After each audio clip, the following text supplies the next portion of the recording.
اللہ عز و جل قرآن عظیم میں فرماتا ہے اگر اللہ تمہاری مدد کرے تو کوئی دوسرا غالب آ ہی نہیں سکتا۔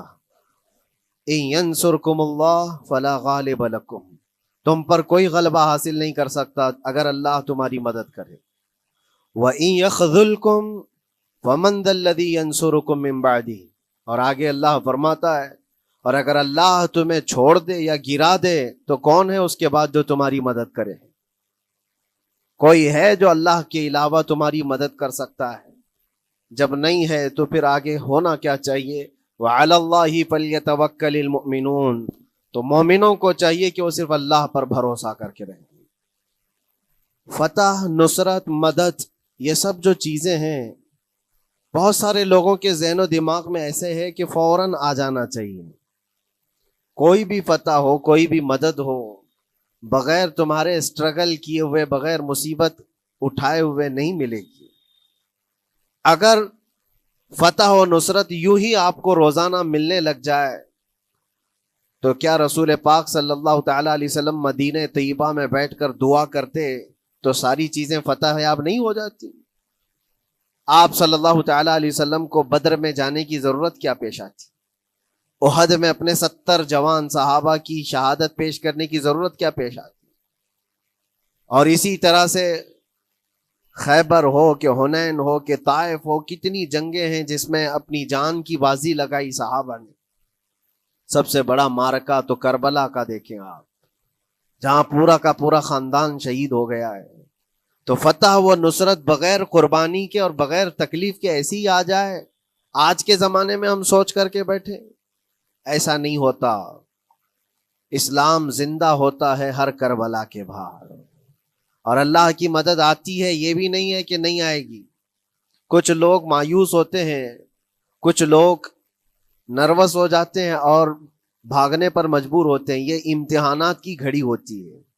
ایک حدیث پاک میں آپ کو بتاتا ہوں، اللہ کے نبی صلی اللہ تعالی علیہ وسلم ارشاد فرماتے ہیں کہ آخر زمانے میں ایک ایسی عظیم جنگ ہوگی ایمان والوں کی اور رومیوں کے درمیان۔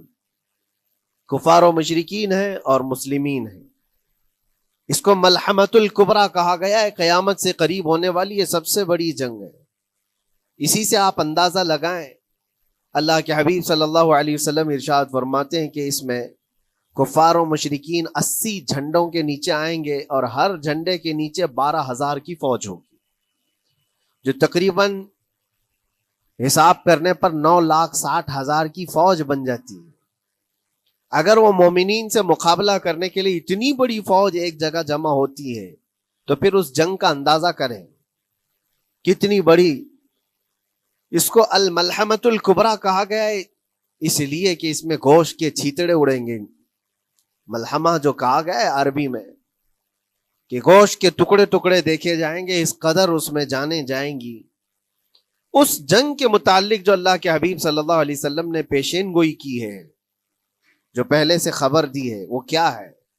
فرمایا کہ پہلا دن جب ہوگا مقابلہ کا تو اس میں مسلمانوں کی جماعت میں تعداد کتنی ہوگی یہ تو نہیں بتایا گیا۔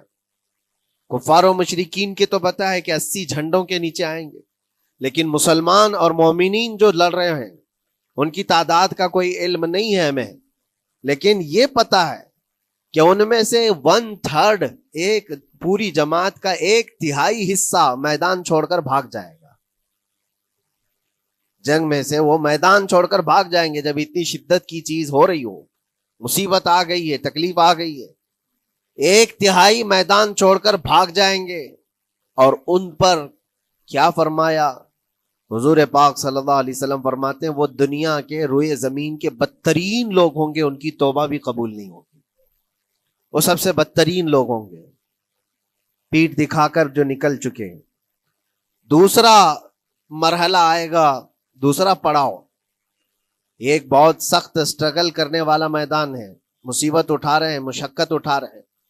دوسرا دن ایسا ہوگا کہ مومنین کی جماعت کا 1/3، 1/3 حصہ شہید ہو جائے، قتل ہو جائیں گے۔ سوچو یہ بہت بڑی بات ہے۔ یہ دونوں چیزوں پر میں آج آپ سے گفتگو کرنا چاہتا ہوں۔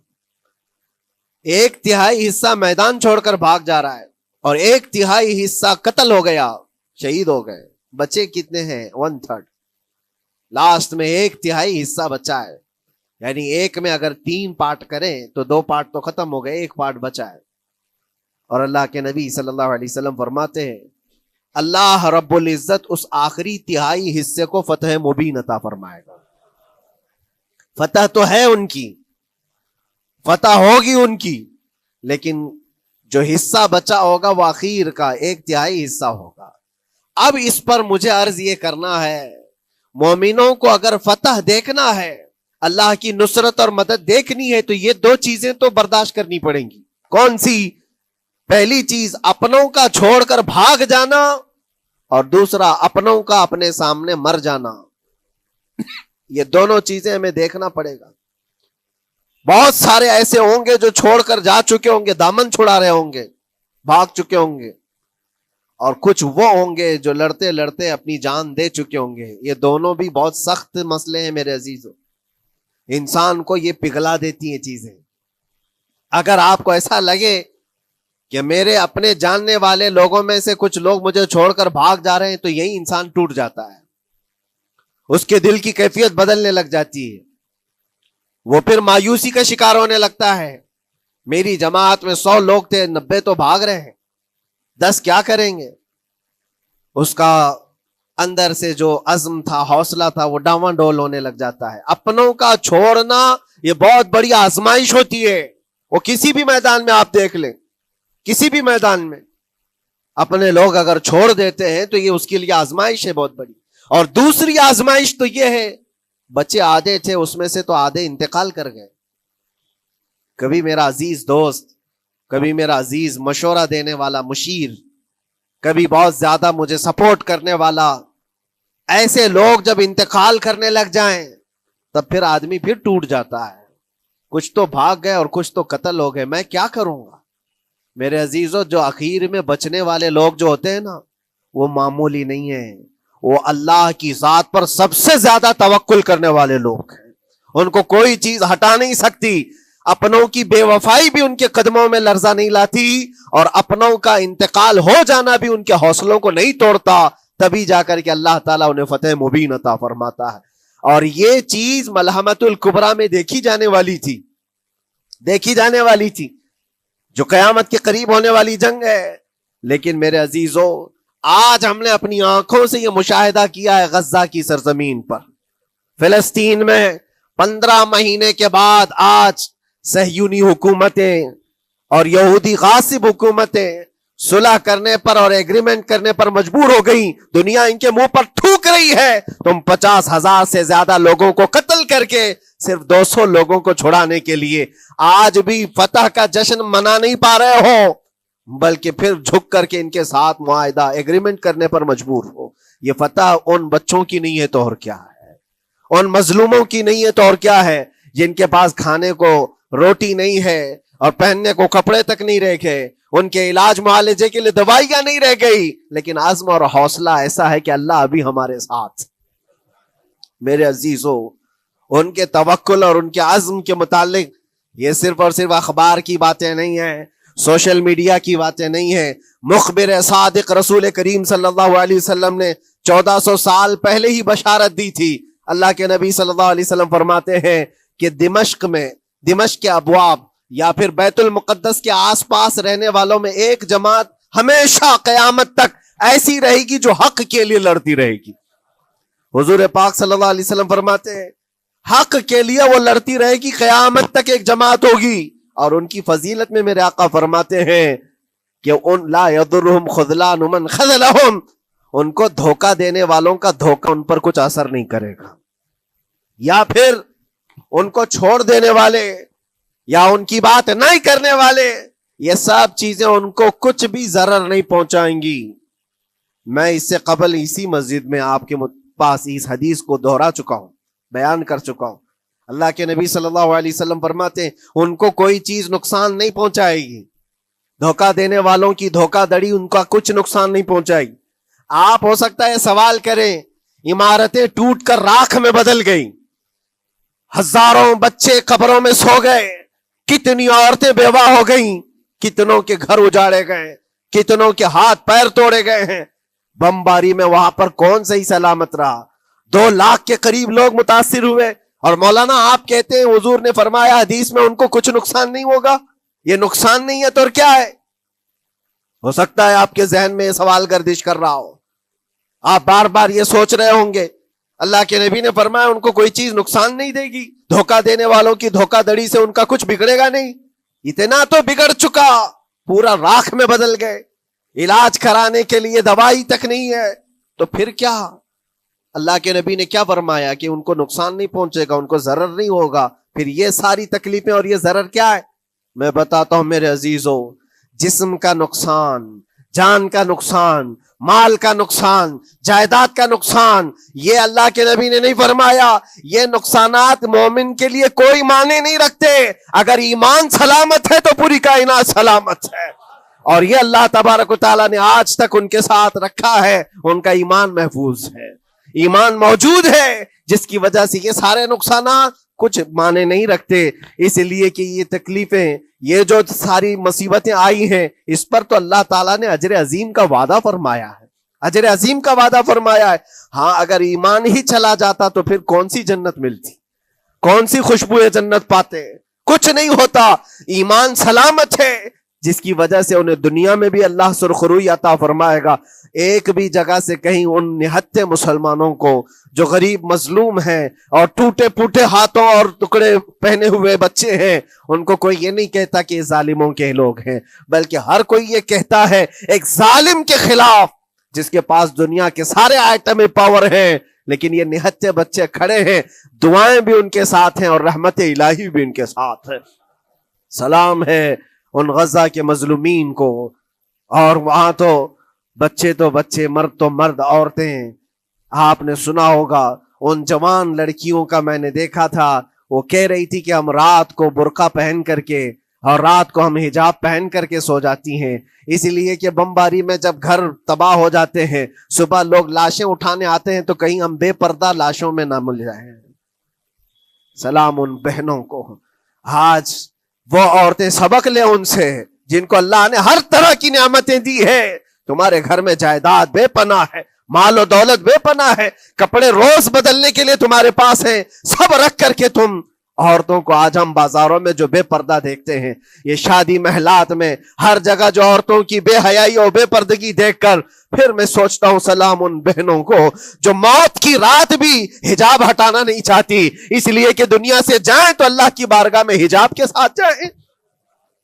یہ ایمان ہو تو پھر اللہ تبارک و تعالیٰ کی مدد بھی آتی ہے، نصرت الہی آتی ہے۔ مجھے بتاؤ میرے عزیزوں، 50,000 کا خون کر دینے والا وہ ظالم اور غاصب اسرائیل، وہ اپنے 200 قیدیوں کو چھوڑا کیوں نہیں سکا؟ وہ حاصل کیوں نہیں کر سکا 200 لوگوں کو؟ بلکہ ان میں سے 5 لوگوں کو کیوں نہیں حاصل کر سکا؟ 50,000 کو قتل کر ڈالا، اور وہ بھی سیویلینز کو، شہریوں کو، جن سے تمہارا مقابلہ ہے، ان کی موت کی تو کوئی خبر ہی نہیں آتی۔ جو تم سے برسر پیکار ہیں، جو لڑ رہے ہیں، ان کے موت کی خبر نہیں آتی۔ بچوں کی موت، عورتوں کی موت، ہاسپٹل میں موت، یہ سارا جو ناچ دیکھا گیا ہے 15 مہینے سے ہم دیکھتے آئے، لیکن افسوس اس بات کا ہے میرے عزیزوں، اللہ کا عذاب ان ظالم بادشاہوں پر بھی آئے گا جو ان کی موتوں پر دیکھ کر تماشے کر رہے ہیں۔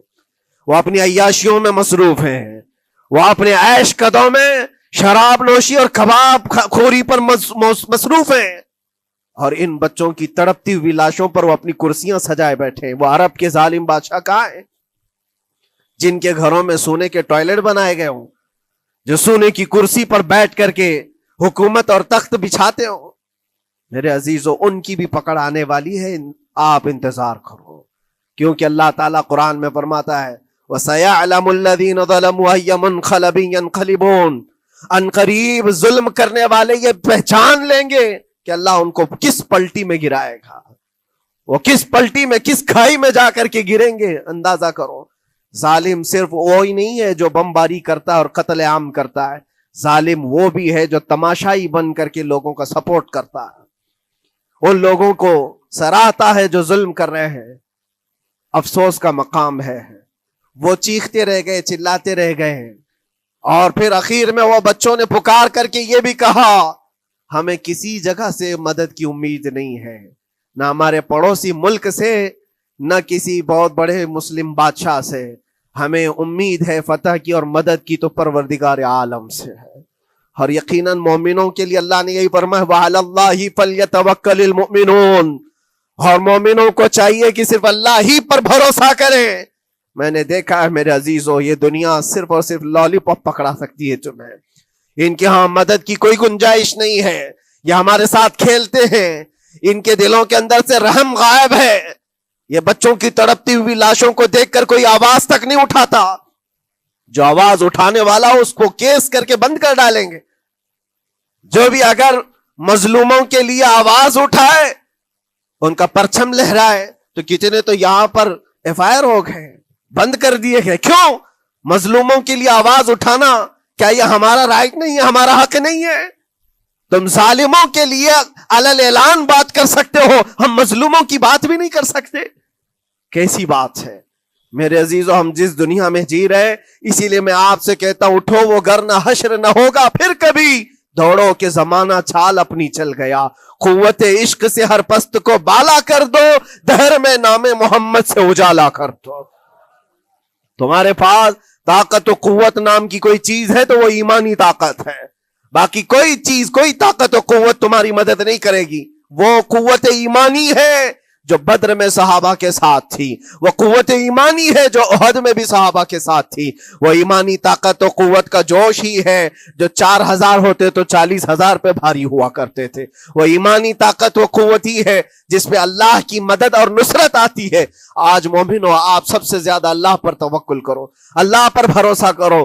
میں نے دیکھا ہے میرے اپنے معاملات میں 8 مہینے تک میں اسٹرگل کرتا رہا، پل پل دیکھتا رہا، اور ایسی زمین پر مجھے لٹایا جاتا جہاں فرشی بھی نہیں ہے، پتھروں کی زمین پر لیٹ لیٹ کر کے ہماری کمر ٹوٹنے پر آتی. اس وقت لوگ یہ کہتے فلاں کی طرف سے مدد آ جائے گی، فلاں کی طرف سے مدد آ جائے گی. ہم نے یہ لائن بھی لگا دی ہے، یہ سورس بھی لگا دیا ہے، ہر طرف دیکھتا رہا. اخیر میں پھر یقین ہوا مدد کہیں سے نہیں، میرے پروردگار سے ہی آئے گی. اللہ ہی مدد کرتا ہے مومنوں کی. بس یہ ہے کہ صبر ضروری ہے اور تھوڑی مصیبت اٹھانا ضروری ہے، اس لیے کہ مزاج ہے اسلام کا. اسلام زندہ ہوتا ہے ہر کربلا کے بعد. اپنی قربانیاں دو اور قربانیاں ضائع نہیں ہوتی، رنگ لائیں گی. ہماری شہادتیں رنگ لائیں گی. ان بچوں کی شہادتیں رائے گاہ نہیں جائیں گی جو 40,000 کے قریب شہید ہو چکے ہیں، وہ رنگ لائے گی. فتح بیت المقدس کے لیے ان کی قربانیاں، ان کی شہادتیں ایک عظیم باب بن کر کے نکلیں گی، ایک عظیم دروازہ بن کر کے نکلیں گی. آپ انتظار کرنا، وہ دن قریب آ رہا ہے جس کے متعلق میرے مصطفیٰ نے بشارتیں دی ہیں. ایک وقت وہ آئے گا جب امام مہدی کا ظہور ہوگا اور صرف پرچم اسلام لہرائے گا.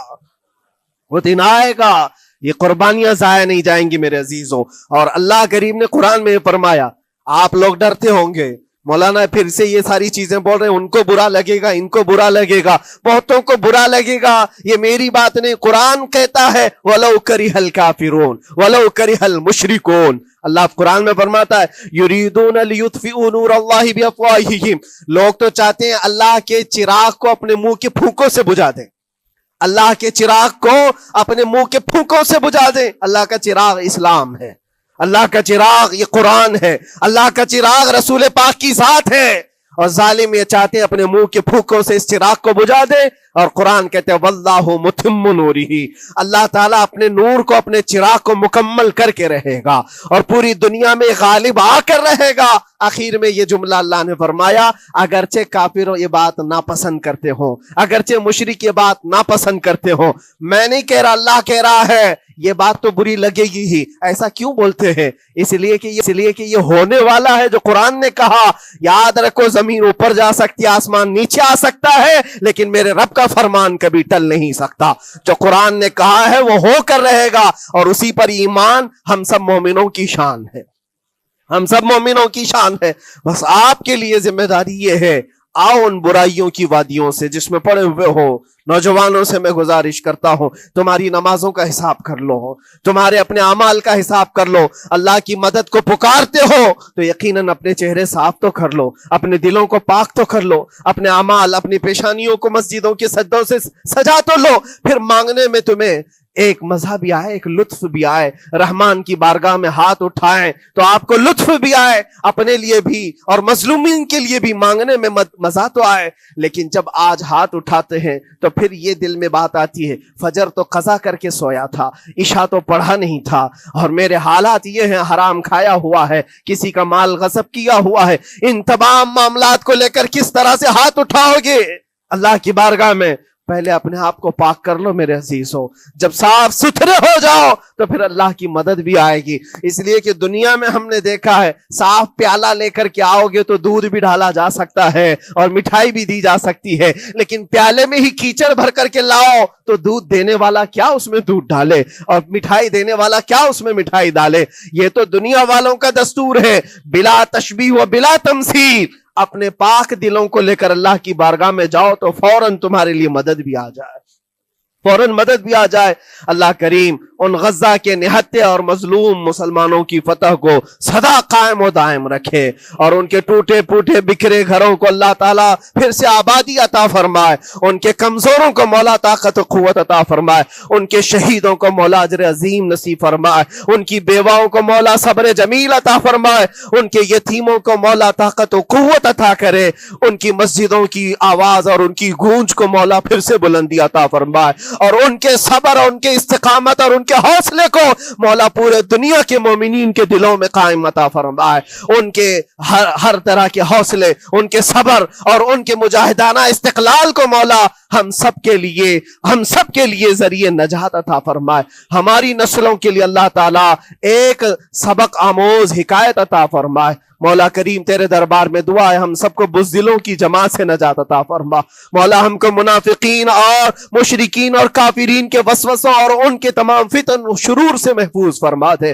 ہم سب کو ظالموں کے ظلم سے بچا، فتینوں کے فتنے سے بچا، شرین کے شر سے بچا، حاسدین کے حسد سے بچا، جلنے والوں کی جلن سے محفوظ فرما۔ خدایا قدیر و جبار، آخری سانس تک ہمارے ہاتھوں کو غیروں کے سامنے پھیلنے سے محفوظ فرما دے، تو اپنا اور اپنے حبیبوں کا محتاج بنائے رکھ۔ وآخر